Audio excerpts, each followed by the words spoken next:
Bitterwinter has now a special section on Taiji Men in its case. So far, we have published more than 80 articles in that section, and this indicates the importance of this serious case. Why should the world bother for a domestic case of fiscal justice or injustice in Taiwan? The answer is quite simple and double-folded. Because the Taiji Men case is essentially not a matter of mere fiscal justice, but of religious freedom and human rights. And so it is not only a domestic Taiwanese affair.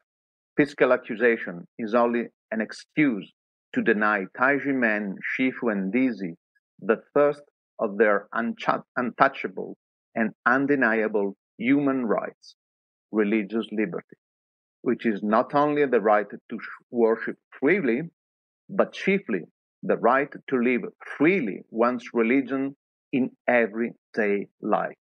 Thus, it is a political right, the first political right of the human being. In this way, what is happening to Taiji Men becomes paradigmatic and stops to be a Taiwanese domestic affair to become an international concern. If justice is denied, if the government of a democratic country or some of its branches and officials turn taxes into a tool for repressing human rights and religious liberty, we are all in danger. It could happen anywhere, and it could happen to all of us. In this sense, we are all Taiji Men now, and all of us should be concerned and engaged. Some people already are. On December 13th, a group of human rights activists and scholars decided to act in favor of Taiji Men by writing directly to Dr. Tsai Ing-wen, President of the Republic of China. Bitterwinter has published their letter, which is all the more important because it comes from independent observers. I briefly quote from that letter. This drama, the signer says, is obviously detrimental to the hard-earned fame of Taiwan as a beacon of democracy and human rights in a region plagued by dictatorships. End of quote. Referring to the false tax evasion accusation and the government seizing of Taiji Men property, the signers add, it may seem that this is a battle about money, but in fact it is not.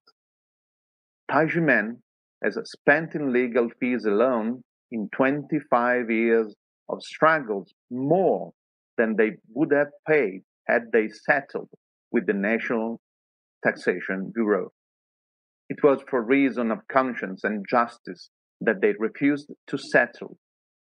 By settling, they would have admitted that they had been guilty of tax evasions, something that it is against both their principles and factual truth. End of quote.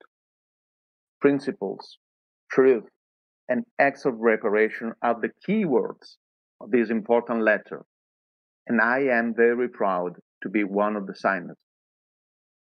So, Dr. Tsai Ing-wen, President of the Republic of China, the world is now watching you, expecting your answer. Taiji Men taxation case is the most convenient and common tool that the government of a democratic society can use to deny the religious freedom of minority groups. This kind of criminal charges, which actually hide certain states' tendency to restrict the rights to the freedom of consciousness, constitute an extremely serious and dangerous fact. It is obvious that it's not a case of legal issues because the highest courts and authorities of Taiwan had concluded that there was no fraud, no violation of the Tax Collection Act.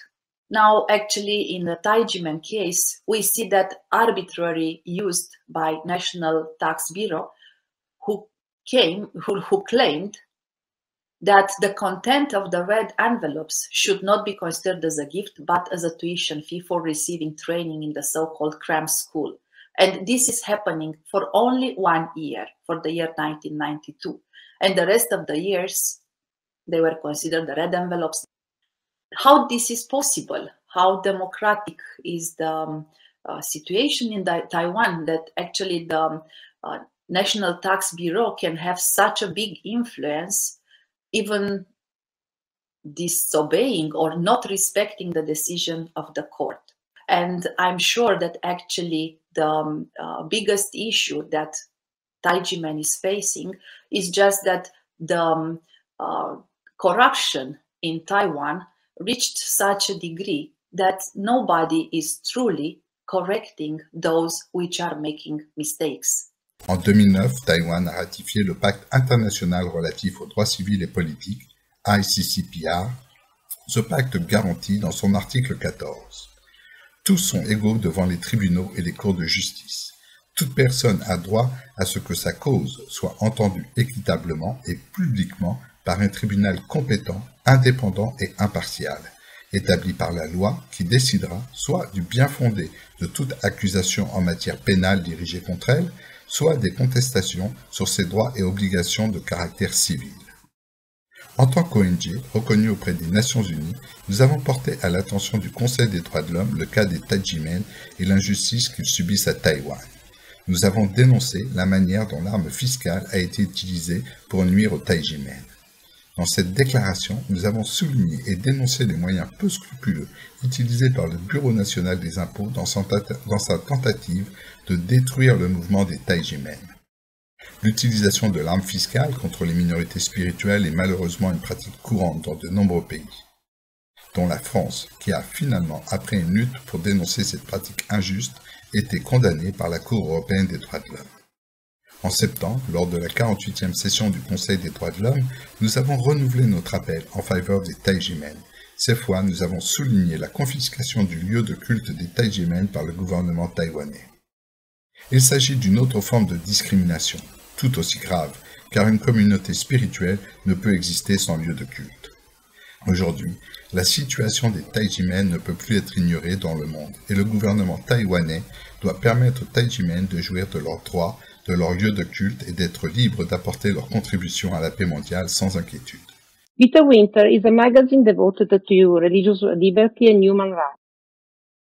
We became well known internationally for our coverage of mainland China with exclusive news, videos and photos.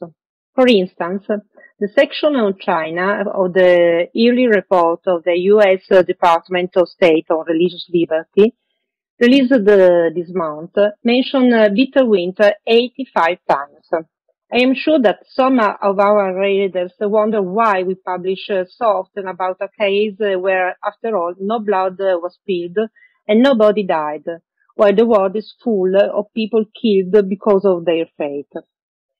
Our extensive coverage of a tax incident may seem unprecedented, but in fact it is a 25-year-long persecution of a peaceful spiritual movement and the massive discriminatory use of taxes as a tool of discrimination that is unprecedented in a democratic country such as Taiwan. The Taijimen case is internationally exemplary and important, and yes, we plan to continue our campaign about it. Our voice will not be silenced until the voice of justice will speak and solve the case. I will propose to you 4 statements, and please listen to them, they are important. Statement number 1, all the international scholars and human rights experts who have studied the Taijimen case are friends of Taiwan and support Taiwan. Stating publicly that you are a friend of Taiwan is not easy. So when we say we are friends of Taiwan, we mean it. And those who doubt it are offending us. Statement number 2, as friends of Taiwan, we care about the international image of Taiwan. It is impossible to support Taiwan as a beacon of democracy and human rights if at the same time There are people in the streets of Taiwan protesting that their human rights have been violated. Statement number 3. The international image of Taiwan will continue to suffer if the Taiji Man case is not solved. There are thousands in the streets of Taiwan and now also in the United States protesting and claiming that Taiwan does not protect human rights and religious liberty. And there are dozens of scholars and human rights experts internationally who complained about the Taiji Man case in events every month. Not solving the Taiji Man case is the best gift Taiwan can make to its enemies. To borrow a famous sentence attributed to Lenin, the government is graciously supplying to its enemies the rope they will use to hang Taiwan. Statement number 4. The only possible solution is political.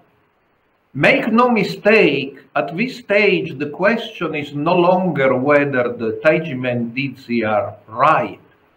Everybody agrees they are right. The tax bills for all years other than 92 were corrected to 0. Nothing different happened in 92 with respect to the other years, so taxing Taiji Man for 92 is unfair and unjust. In reality, the government itself does not deny it. It says that for 92, the statute of limitation has expired, hence the tax bill and the enforcement cannot be revoked. Well, in democratic countries, there are provisions to rectify decisions that are obviously against justice and human rights, even after statutes of limitations have expired. 25 senior international scholars and human rights activists just wrote this month to President Tsai asking for a political solution of the Taiji Man case. And on behalf of them, I solemnly reiterate this request today. President Tsai, please adopt a political solution and solve the Taiji Man case. Thank you.